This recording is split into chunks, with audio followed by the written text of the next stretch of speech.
Welcome back to Better Than Fiction with Jeanette and Eden. We're in a different location today. We are. We're showing our library kitchen, the hub. Yeah. So, it's May. I can't hardly believe it. It's already May. For April, we read our book number 7, TBR number 7, and then our reading prompt was juvenile fiction.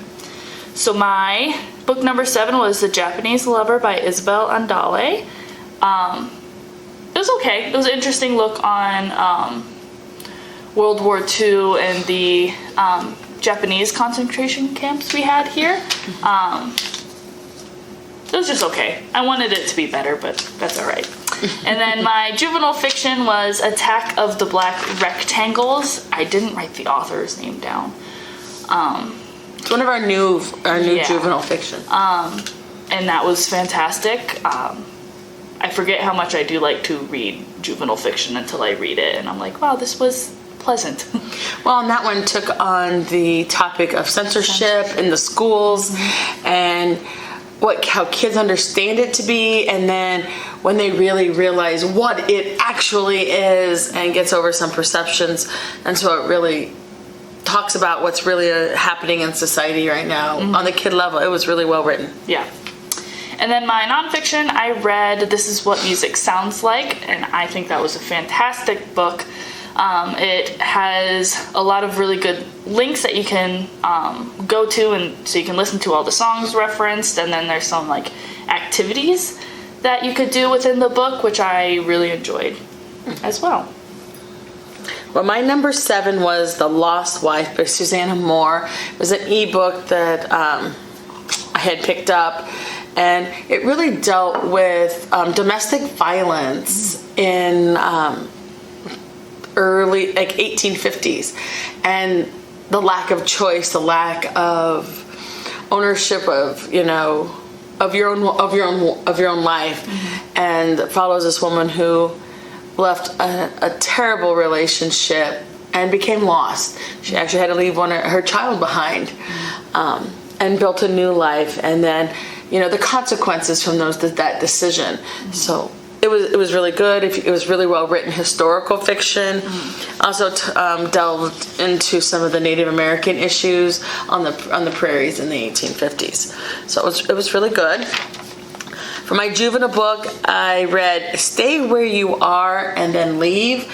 It was also historical fiction. It was by John Boyne, who wrote Boy in the Striped Pajamas. Okay. And this particular book, though, dealt with the trauma or PTSD with the World War I soldiers coming home, and understanding that his dad had some issues, and then it touched on the lack of medical treatment, the lack of understanding. Of course, that was our first big war where technology started to come into play, and what that ramification was. And it ended up being actually an uplifting story, but it really touched upon all of that for juveniles.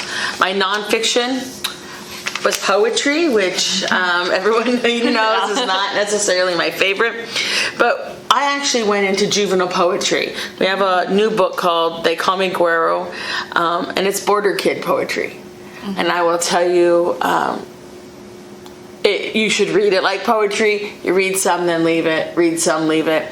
A couple of them toward the end just pulled at your heartstrings. Oh my gosh, it made me cry. One of them just made me cry.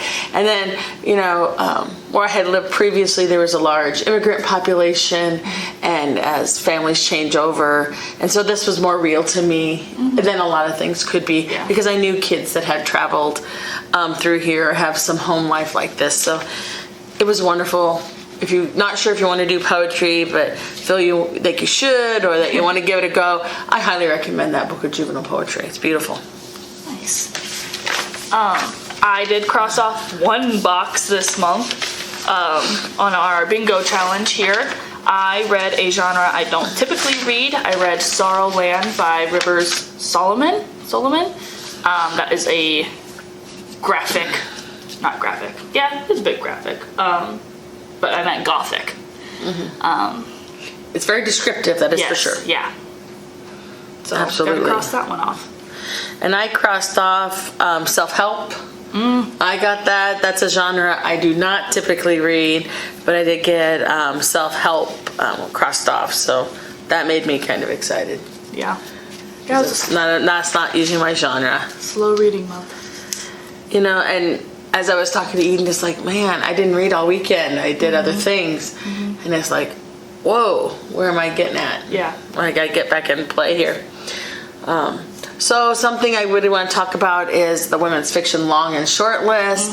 They had some wonderful books on that list. You know, when we purchase books for the library, we say, okay, it's getting a lot of accolades, but is anyone into it going to read this? Or what do we choose? And so we kind of go through, and I have to admit, I bought all but maybe one or two off the women's fiction long list because they all sounded like something that would go here. I am happy to announce my personal favorite that I've read so far is Pod by Laline Paul. I believe that's how you say her name. And I'm happy to say it made the short list, so I'm pretty excited. She wrote the book called The Bees, if anyone had read that, from about 3-4 years ago. Very, very powerful book, and how similar humans are to their animal counterparts in their trials. So I was really excited to have that one on there. Wandering Souls, I believe this one's on the Booker International Booker list, and they have not sent out their short list yet. No. So we're still reading just off the long list. Whew is all I can say. Is really powerful. Talks about the boat people right after the Vietnam War. But instead of coming to the U.S., they go to Britain. So it's the look of what happened in Britain at the same time. You know, some of the similar things were happening here. I listened to this on audio, and it was absolutely stunning on audio. And there's some parts in here that I think you might lose if you don't listen to the audio versus reading the book, because the author interjects a little bit into her own family history. While at the point of telling the story. Yeah. And it works. Yeah. It absolutely works, but that would not work for a lot of authors. So I am now reading Trespasses, which made the short list for women's fiction. Yeah. Yep. And this takes place in Ireland, you know, all the time of, you know, and the IRA members, and kind of in the 60s in Ireland. So it's good so far. I'm also listening to Demon Copperhead by Barbara Kingsolver, which I'm not liking as much as I thought I would. The story is intriguing, but maybe could have used an editor. Yeah. I read Bandit Queens off of that list. It did not make the short list. Still worth the read. I'm excited to read it, though. Yeah. Okay. So what we're doing is picking what we're going to be doing this next time. So our TBR number is number 4. So I will be reading The Women of Troy by Pat Barker. I will be reading The Stable Boy of Auschwitz. So I am still in historical fiction. Yep. All right, and then I'll let you pick the reading prompt for the month. All right, our reading prompt is read a thriller set in a foreign country. Whoa, all right. Hey, the International Booker list, you know that has... that's all foreign. It's all foreign. Yeah. So if you wanted to take it, dive into those. Yeah. I will have to say we've only probably purchased barely half of that, because there's a lot that actually it was interesting. There were 2 books that could not be purchased by the library. We actually have to purchase them to a person's address, not to a business, which I thought was interesting. That is interesting. Yeah, so, but a thriller set in a foreign country. My nonfiction is going to be a new biography that we have. This actually takes place in a gentleman in Scotland. They had done some experimental cities in the early 70s. As space and, you know, some different thought processes on building communities were taking hold. And this is a boy's viewpoint and his experiences in living in one of those experimental communities. Huh. And I've it's never heard of something like that. Yeah, I really hadn't either, so I'm excited to See what that's about. You know, you saw the communes, you see the utopia societies, you see some of the gated communities that maybe has started out like it's gonna be perfect, you know, ultra modern. That's what this is on, and this is a young man who grew up in one of those. So I'm excited to read something totally different in a biography. Yeah. I will be going to the zeros for general works, bibliographies, or journalism, and I will be doing When Books Go to War by Molly Guptill Manning. It's about sending books, different classics. I know The Great Gatsby and A Tree That Grows in Brooklyn are sent over there, and then kind of the journey, I think, is what that's going to talk about. And also the impact of books. We talked about the impact of words, single words with Cultish, a book that we used for our book club. But this is the impact of what, in a very traumatizing time, what books can do. And I think that it is a wonderful book. Yeah. And you know, they used to send boxes of books to soldiers. I don't know if they still do. I know they do letters and, you know, treats and those types of things. They used to send boxes of books too.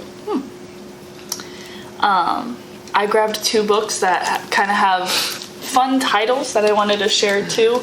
None of this would have happened if Prince were alive. I think is a very clever book title that's out. And then Everybody in My Family Has Killed Somebody. Or someone, sorry. Again, another kind of funny title. I wonder if this one's set in a foreign country. I'd be picking up this one. Something else I wanted to touch base on, because now that the season's changing, you get really busy, and it may be hard to get back into your reading, is the reading slump. Everyone experiences at least once every couple months, maybe. Yep.